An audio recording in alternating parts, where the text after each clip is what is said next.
Chad Arms TV, and we are back with another one of these interviews from the interview series, man. And this is my homie. This is one that we've been working on, and been in the works for a few months, but we're actually currently here in Ohio, his home state. We just performed at the Redneck Rave, Ohio, and we got my boy Menace from Menace and Threat Productions, MTP. What's up, guys? How you doing? Yeah, man. Good to finally be able to sit down and do this with you, bro. I know we've been talking about it for a minute. We were going to try to do it when we were in Indiana for Larry's birthday bash. Shout out Larry Dale. But we just didn't have enough time. Really. Yeah, there's a lot of moving parts there. Yeah. So. But we're gonna sit there and talk with Menace, man, and give y'all an insight into who he is and his story and what got him into music, kind of like what we normally do. But before we do that, y'all be sure to go and subscribe to him on YouTube. The link is below. It'll be in the live chat. It'll be in the description. And we'll start it like this, man, like we do with all these, man. Where are you born and raised at? So I was born in Kane, Pennsylvania. It's a small town, maybe 500 to 1,000 people. Mm-hmm. From there, we moved to Ohio. I think I was like 4th grade or something like that. Yeah. We've kind of been a few different places in Ohio since then, but we're up near Toledo now, and that's pretty much our final resting place. So. Yeah. What was it like growing up in Ohio? Like how old did you say you were when you moved to Ohio? So I was in the 4th grade, so it would have been like 10, 11, something like that. Do you remember anything growing up in Pennsylvania? Like how? Oh yeah. I mean, I played Pee Wee football there. You know, BB guns in the backyards, well, mountains basically. Yeah. But I mean, it was a huge culture shock going from a small town like that to a big city. Like Columbus is a huge city, so yeah, it was definitely a culture shock. But you know, it's done for the right reasons. I know I have 3 brothers, 3 sisters, and there wasn't much work. So my dad had to make that move to get to a place where he could support his family. So. Oh, so that's what that was. Yeah. Gotcha. Okay. So you said you played sports growing up. Did you play sports all through like school? I played until pretty much high school. I did basketball, football, baseball. I did wrestling for 1 year. Wasn't really a huge fan of it. Yeah. But yeah, I was pretty active in sports until high school, and that's when life started to kind of make a dramatic turn, I guess, as far as what my daily activities were. Right. But yeah, I mean, you know, after that it was the wrong crowd, making the wrong decisions, and like drugs and stuff like that. Yeah, a lot of partying, a lot of drugs. I remember one time we were at a party that was in an abandoned house, and we didn't know. Cops show up. That was my first interaction with the law. Mm-hmm. It was interesting. Were y'all in high school? Yeah. Just partying and shit. Just partying, yep. Yeah. Before we get into that, we'll come back to that. But speak about music growing up. So like, what do you remember your parents or your family listening to in the house as a kid?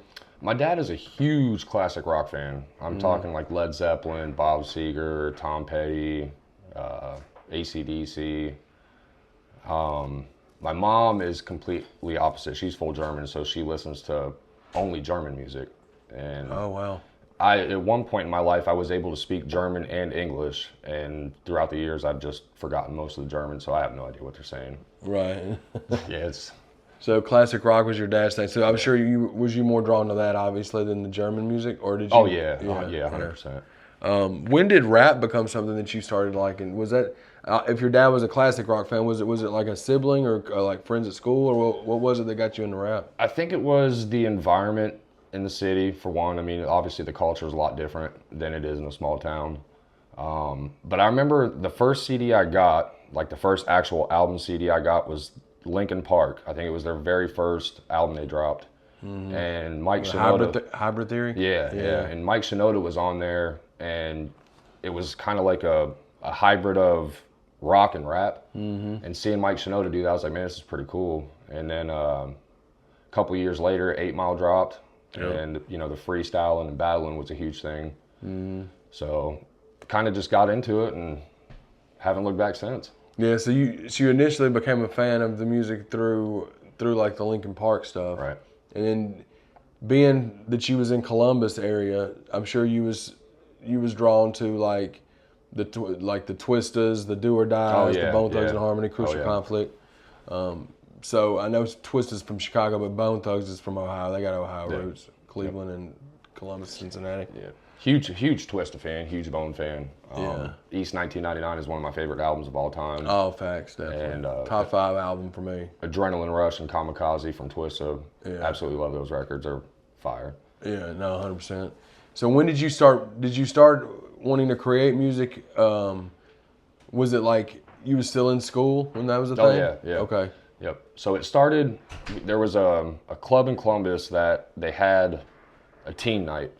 And on those teen nights, we'd all go, and somehow this whole cypher thing got started with battle rap.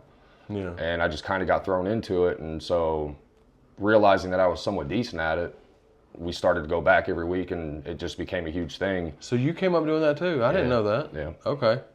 That's dope, dude. So how long was you doing the freestyle stuff? Oh, probably a good year or so. Yeah. And it was like the battle rap you was doing was just the freestyle battle. Yeah, so yeah. It wasn't like the pre-writtens where it was just literally off the top and That's cool. And then so do you remember your first time you were like, was it like went to a studio and recorded actual music where you started writing? When did writing become a thing? It's kind of funny you ask that. So my very first song that I put like through an actual DAW was done through an Xbox headset, like an actual original Xbox headset. So obviously the quality was terrible. Yeah. We were using, I think, a DAW called Magic's Music Maker. And I've used that DAW until about 2 years ago. Yeah. Then I made the transition to Pro Tools because everyone's like, you can't make good music with that DAW. But yeah, it's sitting down and writing was a whole different experience. Because being like in the battle scene and stuff, like it's literally off the top. So your subjects could go from far left to far right and up and down in between. Yeah. With writing, you got to kind of stick to a subject. So it did take a little bit of time for me to figure out how to structure songs and, put some kind of theory behind the music. And what time frame would this have been when you started to actually like write and create and stuff like that? 2006 is when Menacing Threats started. So it would have been right around 2006. Did you ever have? So you go by Menace, right? Correct. So did you have any other rap names before Menace, or is it always? No, it's always been Menace. And that was just because, just the aggressiveness in the battle rap. You know? There was one other alias that people used to call me. I don't remember what it was, but it didn't. No, that was something else. But it didn't make sense, so I just forgot about it. And I think it was Franchise. I think that's what it was. Okay. It was Franchise. Yeah. Yeah. So the name originated basically from the battle stuff and like just the aggressive style and all that stuff. When you said going back, now we got your musical like influences and how that started. Going back to what you were saying in school when you started running with the wrong crowd, was it just a thing where you was at school and started hanging with the wrong people? Yeah. So in school, it wasn't really, I want to say I did like 9th and 10th grade. And then after 10th grade, I really didn't go and pretty much dropped out. I mean, there was a point where my guidance counselor had sent a letter to my parents and was like, at this point, it'd be better for him to drop out and get his GED. So that's what I ended up doing. Yeah. But yeah, definitely the wrong people. And it was after school that was the problem. Yeah. Was it just one of them things where people you were with started, trying drugs and stuff, and it was kind of one of those things where, did it start with just smoking weed? Yeah, it started with smoking weed, and then, a little bit of the harder stuff. Yeah. But, again, at that point, it was for fun. It wasn't like, You weren't addicted. Right, It wasn't an addiction. It was just. There was a party that weekend, and someone happened to have something, and, Yeah. So, as far as your parents and stuff like that, what was the upbringing like, growing up? Dude, I had probably the best parents a person could ask for. My dad, I don't ever recall a single time where my dad put himself before any of us, which was, you don't realize it when you're a kid, seeing those things, but when you get older and have kids of your own, you start to reflect back on that, and you're like, man. Same with my mom, man. My mom, when I first started doing music, she absolutely hated it. And now she's calling me like, hey, I heard this song, I really like it, and super supportive. Yeah. So it's nice to see that change, you know, in her as far as that goes. Yeah. Was it with your mom, like initially, was it because it was rap? Yeah. She just didn't like rap? She's very strict. She was brought up as a Catholic. I was going to say it's a very religious, very religious. But now she's, you know, she's kind of opened up some and a lot more chill than she was when we were kids, that's for sure. So, Mom, if you see this, I love you. Yeah, there you go. Shout out moms. But yeah, dude. So, when do you started recording? You said around 2006, 2007. Did you start actually releasing anything? I mean, I know back then, early on, like releasing was not technically releasing like it is now. But did you start like the Menace? Like, how did the Menace and Threats product? Like, how did that all come about? So that was back when I don't know. Some of you guys might not be old enough to remember this, but there used to be a platform called Zynga, and it was like the original MySpace. Mm-hmm. And you couldn't really do much with it. Well, then they came out with MySpace, and people started to realize that you could upload music to it. Yeah. So that was the very first place that we started uploading to, was MySpace. Then we found another platform called Reverb Nation. Yeah. So we have some stuff on there as well. Again, none of this music is good at all. I mean, we were young and didn't have any good equipment, didn't know what we were doing. Yeah. So that's where it started. You started releasing it on those platforms before it became a thing. And the Menace and Threat was just something you started just off of the name Menace, and that was just kind of part of that. So when did you start? When did it start becoming a thing where?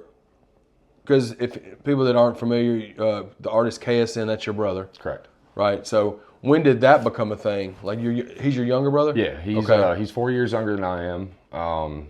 And he used to come over to my house like every day, and he'd bring his friends and they'd play games while I was back there making music. And eventually he caught on to what I was doing and started writing. Well, he would stay at my house when I was gone at work and stuff. And one day I came back and he was messing with my stuff and recording a song. And so I was like, well, you know, it's not really good, but if you get better, you know, we can do this together. And man, a year or two went by, and that dude, he's probably a better writer than I am. I'll say that. You think it's just a matter of him just seeing what his older brother was doing and like, man, I'm going to try this, and then it kind of got to where he yeah. I mean, he's there's a couple records he put out where, you know, he kind of speaks about that.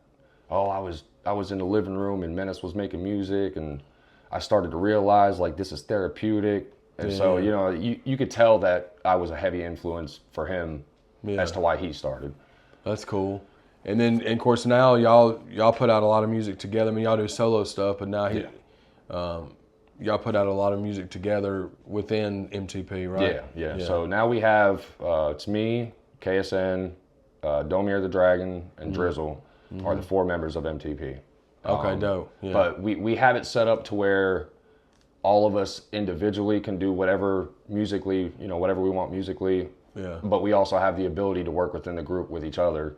Yeah. So that's cool. Yeah. That's cool. So we could talk about this. Let's talk about fatherhood. So when did you become a father? Like, what age was it when you had your first kid? I would have been roughly 23, between 22, 23. Okay. You want to speak about that? You want to speak about Lady Menace and how that came about, dude? Yeah, so after living in Columbus, we moved down to Chillicothe, which is where she's from. Mm-hmm. And I met her, and at first we were just really, really good friends, probably for a year or 2 years, and ended up dating and getting married. Yeah. Having kids, man, my first one, it was definitely an experience. A lot of nervousness, a lot of anxiety. Yeah. Because, you know, you hear it all the time, but it's very true. Kids don't come with instruction manuals, you know. Right. So when things don't go the way you think, there's nothing to look back to. Oh, how can I do this? You know what I mean? So that learning process was definitely interesting. Yeah. So, and you've got, how many kids do you have? So I have 2 of my own. I have 2 boys. And then we adopted her sister's kids for various reasons. Yeah. So we have 5 kids total in the house now. Yeah. So what age range, when we're doing this, what age ranges are the kids? So my oldest is just turned 14. And then my youngest, he'll be 12 in November. I'm awful with birthdays. There's just so many kids. Right. And then Bam, I want to say he's 10. Mm-hmm. And he just turned 10. And then Kenyon and Azera are twins, boy and girl twins. And I want to say they just turned 5. Yeah. So. Yeah, man. And do you want to get into some of the stuff that's happened over the last couple of years, the tragic stuff? So, do you want to speak about there was one other child as well, yeah, right? Frankie. Yep. Yeah. So, do you want to speak about that? Yeah. So Frankie was Bam. He was between Bam and the twins. He passed away when he was 6 years old in a drowning accident. Mm-hmm. It happened at a Boy Scout event, and just it's one of those things that happened so quick. I mean, there could have been blame placed any which direction, but purely an accident, you know. Yeah. And that y'all just got a call saying it. Well, she was actually there at that. Okay. Yeah. So he was with another group at the time when it happened. She wasn't directly there, but in the process of that happening, she was alerted, and you know. Oh man. Yeah. So yeah, we keep it alive for Frankie for sure. Yeah. When he passed away, my hometown of Gibsonburg, dude, they pulled up. I mean, every business, neighbors, dude, we were getting food for probably 4 days. Yeah. Yeah. Yeah, man. I'm sorry to hear that. I know that's hard to speak about, but I didn't know, you know, if you wanted to speak on that, because you've spoke about it on your channel. You've got a song and stuff about it too. But how is it raising, you know, a house full of, like, y'all got 2, you and Lady Menace have 2, but then having the other 3, how are they doing since all of that happened? Good and bad days? Good and bad days, yeah. When it first happened, Lathan, my youngest, I think between him and Bam, they took it the hardest for sure. Yeah. And he got some counseling, and but you know, there's good times and there's bad times. Sometimes you remember the good things. Sometimes it makes you happy. Sometimes it makes you sad. Yeah. But it's life, and you know, even though that happened, you know, being a father to other children, you know, you have no choice but to push on. I mean, there's no quit, you know. Yeah. So, speaking about, we can speak about this. We can speak about the rundown. So, Season 1, was it season 1 of the rundown? Yep. Do you want to speak about that? How that came about, and you ended up winning season 1 of the rundown? Correct. If you want to tell the people about how that came about. Yeah. So shout out to Triple T. He hit me up one day saying, you know, he's going to be starting this music competition, and it was, you know, he was just launching it, and I was interested in joining it. So he had Eddie Robinson. Trying to remember the original judges that were up there at first, but so first round I submitted, and it was a song that I already had done. I won that round with I correct myself. I lost that round, but I got a golden ticket to proceed. I took the feedback that they gave me as to why I lost that round, and I applied that to the next song, and I won. And from there, I just, like, every round that I was up, I would make a brand new song. So I didn't use any of my older stuff, because I felt like the advice that they had gave me, you know, if I applied it, it would make the music better. And it did. So but yeah, it was really fun. It was I think the funnest thing about that competition was, like, the challenge to write something better than you did before. Yeah, and what a lot of artists don't understand too is about your situation is you did that week for week, so you were making new songs in real time and doing them. And I don't know how many artists do that now, but I don't think a lot of them do it that way. No, I know, watching season 2 and, you know, some of season 3, it seems like a lot of the artists are sending stuff that they've already had done, and I can understand that for the first round, just to, like, feel it out. But if you win, you know, I really feel like you should get in your creative bag and make something that challenges your talent. You know what I mean? No, for sure, dude. But yeah, dude. So you ended up winning season 1 of the rundown. Yeah. Which is dope. And you've been working on a lot of new music here as of late, right? Yeah. Yep. Are you just planning on releasing singles? Are you working towards an album or? I am. My main focus right now is singles with videos. I am secretly working on an album. I'm not going to put a date out yet because I don't know when it's going to be done. Right. But this would be my first solo project as Menace. And when this drops, I want people to hear this record and be like, yo, that was Menace. You know, I want to leave my mark on my first solo album drop. And I'm pretty close to getting it done. I'd say probably maybe another month or two, it'll be ready. Oh, that's dope. I'll have to hear some of that.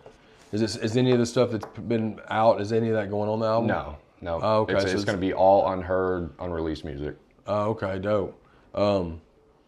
And also, you've been doing shows. You've been doing a lot of shows here lately. Like I said, we just got done doing the Ohio Redneck Rave. Yeah, shout out to Justin Time and shout out to all those guys, man. And then last month we did Larry Dale Reed's birthday bash. Yeah. But then you did a show in between those, didn't you? Yeah, Miamisburg. You opened up for Afro Man. Afro Man. There's a few other artists there, but man, that show was really fun. Afro Man, guys, if you haven't seen Afro Man live, I highly suggest you do it. Yeah. Probably one of the funnest live performances I've ever seen. Yeah, he's a character, man. He's an OG for sure. And then when this comes out, you'll have just finished up doing a show in Grayson, correct, Kentucky, because this will be out, I think, about a couple days after that. Okay. So you've got that show done, but you've been doing show. Did you do any more earlier in the year too? You did some other ones too, didn't you? I don't believe we did the Redneck Rave in May. Yeah, you did, because that's one of the things you got from the rundown. That was one of the prize. That was the main prize package from the rundown. Then I don't think we. Well, did. Then you was at Taylorville with us. We were at Taylorville, and then we were in Black Mountain for those shows, but we weren't performing. That's right. Okay, yeah. But you did have you did 2 raves this year. Yeah. And you did, yeah. Well, that's dope. And then, like I said, you're working on new music too. Who would you say? I don't want to say top 5 because that's always hard to do, but if you just had a list of just list off some of your biggest musical influences as far as or some of your favorite artists to listen to. Maybe not so much musical influences, but Pac is all-time favorite, hands down my favorite artist of all time. I'm probably going to catch some flack for this, but Eminem is the lyrical GOAT. I mean, there's just no beating it. But outside of that, man, I really like Jadakiss, Styles P, DMX, kind of like that New York gutter style, you know? Yeah, we like a lot of the same genre music, like the East Coast stuff for sure, Midwest, East Coast stuff for sure. Yeah. Yeah. Well, dude, this has been dope, man. I think this is something, because we can always come back and do more after your album comes out. We can do more stuff like that, because we'll see each other pretty often. But also, too, guys, Menace will be featured on one of the Gray Headed Goat projects, too. I want to make that known, too. I'm excited. Shout out Sidearms TV. Yeah, I'm excited for that. He hyped me yesterday. The homies couldn't make it this week, so Menace hyped me, and he saved me a lot because I was struggling yesterday, dude. So I tell you what, man, when we were up on that stage together, dude, it was fire. Yeah, dude, it turned out good, man. And I helped out what I could on yours, man, because I didn't know all of the parts like I wanted to, but I was able to help you some, you know. But yeah, so I want to talk about this. Engineering. Yeah. Talk about your love for engineering, mixing, mastering. Because a lot of people, somebody like myself, for example, right? I love making music, dog. Yeah. But I just don't care for that side. I'd rather get somebody like you do it for me. Yeah. Speak about the mix and mastering stuff. What got you into that? That is a whole story in itself. So I was talking about the MySpace and the Reverb, you know, those pages and the music we had on that. Well, we found out one day that there were reaction channels that would listen to your music and, you know, give you critique.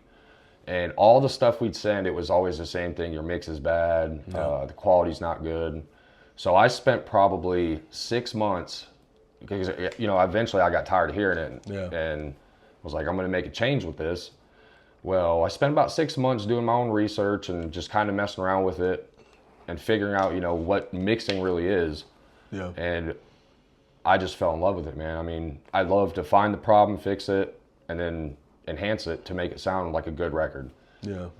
And I've, you know, for anybody that ever needs mixing or mastering done, Yeah. you're not going to find a cheaper engineer that gives you that quality. Just saying. So Yeah. Anybody? Yeah. There you go. Artists that need mix. And fun fact: when this comes out, very shortly, Gray Headed Goat 3 will be out, and Menace mixed and mastered one of those tracks. It's called Double Ham. Menace mixed and mastered that for me. It was a track I had to switch a beat for, and I was like, man, you want to try mix and mastering this one? And he so just to give you guys an idea, and obviously we'll have his link below with all of his music as well, but artists that are interested in that side of things. That's cool, because I always, being somebody like me that doesn't, I never really had the itch at all to make beats. I just didn't have the patience for it. I think a lot of that is mix and master. I'll engineer my own stuff enough to make it sound listenable. Yeah. But I know nothing about the ins and outs of the mixing and mastering.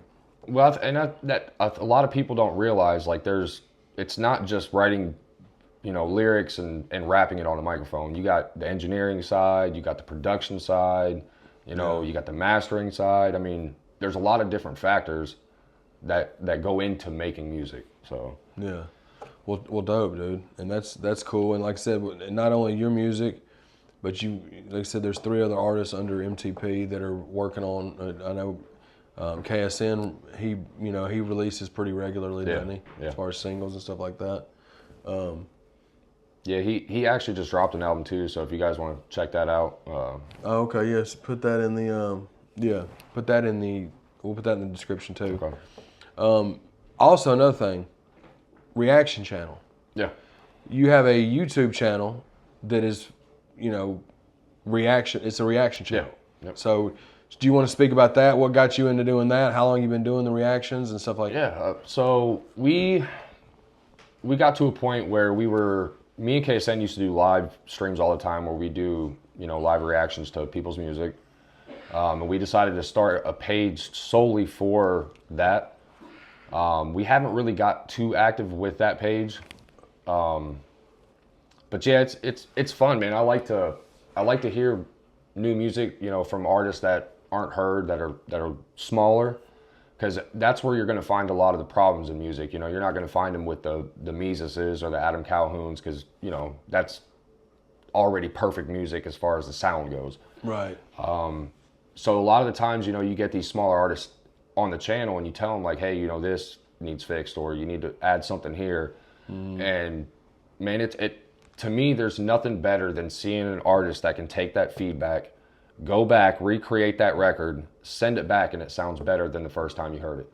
Doing what you did. Exactly. Yeah. Yep. Learning, like taking constructive criticism, receiving it, and then like applying it to what, I mean, that's another reason why you probably were able to win season 1 of the Rundown, because you took that advice and you listened to it.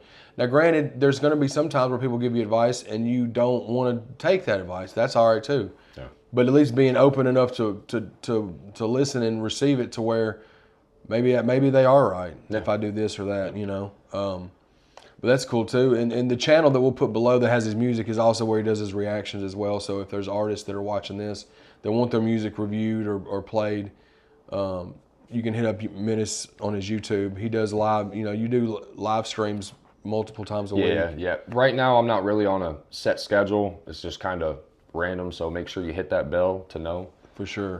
But yeah, usually between 7, 8 o'clock Eastern Standard Time, you'll find me live. And you're coming up on 5,000 subs, ain't you? Yeah. I think we're at 4.5 right now. Oh, dope. So y'all, if y'all say this, just subscribe to him. Make sure to try to see if we can get him up there to that 5,000. And me and Menace actually already have a song out too, California Dreamin'. Yeah. It's on his channel. I've shared it once before when it came out, but it's up. It's not on streaming. It's just exclusively on his YouTube currently. But it's a really dope song, and it was cool to be on that one too. So people that are Chat Arms TV listeners and watchers can check that out on his YouTube. So, who is Menace? Man, Menace is a father. He's a husband. Obviously, he's a musician. He's an engineer. But most importantly, I think what defines me is I'm a person who really does care. I'm a person who loves people, who wants to help people. Yeah. I'm not that kind of guy that's out here trying to see what I can get from somebody. I'm the kind of guy that's out here trying to see, hey, what can I help and give this person? Facts. You know, to better them. I can attest to that for sure. So, but yeah, that's Menace, man. What do you think some misconceptions of you are? They hear Menace and they're just instantly. Well, to be fair, I used to drop a lot of diss records on people, rightfully so. They weren't unjust, but that's something I'm slowly getting out of. I mean, I took probably 10 diss tracks off my page this last month. And do you think a lot of that comes from the battle rap? Oh yeah, 100%. Origin of it all. I mean, it's just the battle rapper part of you is. I think a lot of listeners don't really understand the competitiveness to rap. So when you, like, for example, if you hear a record and you hear your name get brought up, or you know someone's taking shots at you, instinctively, bro. I mean, that's just, as a battle rapper, that's where you go to. You know, you're like, okay, you did it, now I'm gonna do it, but I'm gonna do it 10 times better. And it doesn't mean anything other than who's the better rapper a lot of times. Correct. It doesn't mean because somebody says your name and you say it back that y'all are fixing to shoot each other at the subway. Yep. You know what I mean? It's just like anything else with, like, it's like, if I compare it a lot to people that go to like the YMCA, or they go to like, you know, basketball courts. Yeah. Like outdoor courts, whatever, and there's people playing the game, or you're playing Xbox. Yeah. It's no different. Like, you play Madden, oh dope, I can beat you at Madden. Yeah. I mean, if you're competing, you want to win. Yeah, you know what I mean? for sure. So it's like, I think a lot of it gets misconstrued in that, where it's like, such and such did a diss record, and then this is coming from somebody that I like listening to diss records. I never make them. Yeah. But I understand, like, I get it, because I love battle rap. I love watching battle rap, freestyle. You know, one of my homies is one of the best freestylers ever, dude. Blind Fury, bro. Yeah, he's like, super dope. Dude. Yeah, he's the other one that was at the Afro Man show. That's who I was trying to think of for some reason. Like, Fury is, I think, the best to ever freestyle. Yeah, he's super dope. You know, at that show, he actually, I think he played one of your guys' songs that you guys have coming up. But your part wasn't on it, so he literally freestyled a whole verse just to fill that empty space, which I thought was crazy dope. Yeah, that's fire. Shout out Fury, but yeah, man, I think that's probably misconceptions. But like you said, a lot of it was learning, and because another thing we can talk about, you don't no longer drink like liquor, like anything. No, like hard liquor. I haven't had any liquor since July 28th. Was that something that you battled a lot? Was it after the tragedy that it got, or was it before that too? I mean, I drank before, and then there was a point where I did quit. But then when Frankie passed away, it just started a whole new pattern. I mean, rightfully so. But I mean, it got to a point where it needed corrected. You know, at the end of the day, my family, especially, you know, my wife and kids, they always come first. So had to put it down, man. Yeah. And look, I can sit here and lie and tell you that I was fine drinking it. I wasn't. I was doing some careless things and being aggressive to the wrong people. Yeah. So I do apologize to anyone that I hurt in that moment of my life. But that's not me no more, and it never will be again. Yeah. And do you, at the height of the drinking of the whiskey, the alcohol, like liquor, what was like your daily? Did you have a certain amount that you would probably put down? Oh yeah. So I would go to work, get home. My first thing would be take off my work clothes. My second thing would be get in my car, go get a bottle. So I started with a fifth a day. And then was it Crown or was it? No, first I was drinking Absolute vodka. Okay. And then I went from that to Fireball. Yep. And then from Fireball to Crown Peach. Okay. Yeah, so But it started off with a fifth a day, and I'd kill that with at least a 6-pack or 12-pack beer. Then I went down, you know, telling yourself, oh, it's okay, we can just cut down. I went down to a pint. Yeah. But still the same pattern, you know. It was just less liquor and more beer. Yeah, So, yeah.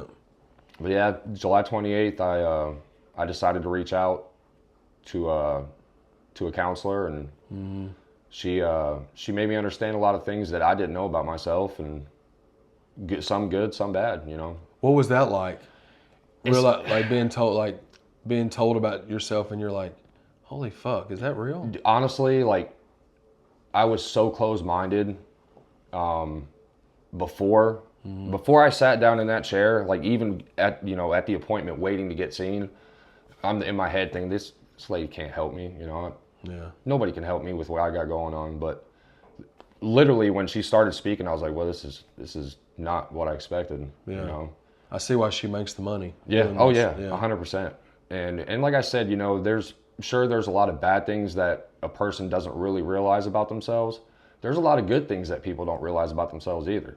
You know, there's a lot of strengths and a lot of weaknesses in everyone that aren't seen. Yeah. So, but yeah, it was definitely an interesting thing, man, because, you know, being a man and, you know, being the head of the household, there's a stigma. You know, you can't go talk to somebody. You can't. You know. It makes you soft or right. Whatever, yeah. But I tell you what, man, that's one of my biggest regrets after Frankie passing is not getting that help immediately. You know, I shouldn't have waited 2 years to go talk to somebody. Yeah.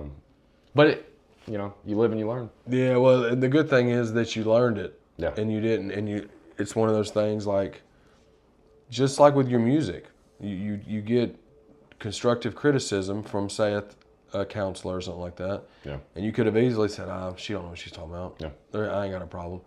But you took the constructive criticism and applied it, and now you're not drinking the liquor no more, you know? And my thing is with anybody, like, some people look at things differently. And I'm like, if you know the liquor was the issue, like, I can drink beer and I'm cool, but I cannot drink the liquor. Yeah. And you kill the liquor part of it, and you do just fine with the beer, then I'm all for whatever works for whoever. Yeah. Yeah. You know? Some people can't have it at all. Some people can't, you know? But salute to you for that, man, because that's dope, especially 2/5, bro. Anybody watches the channel, that's what White was saying.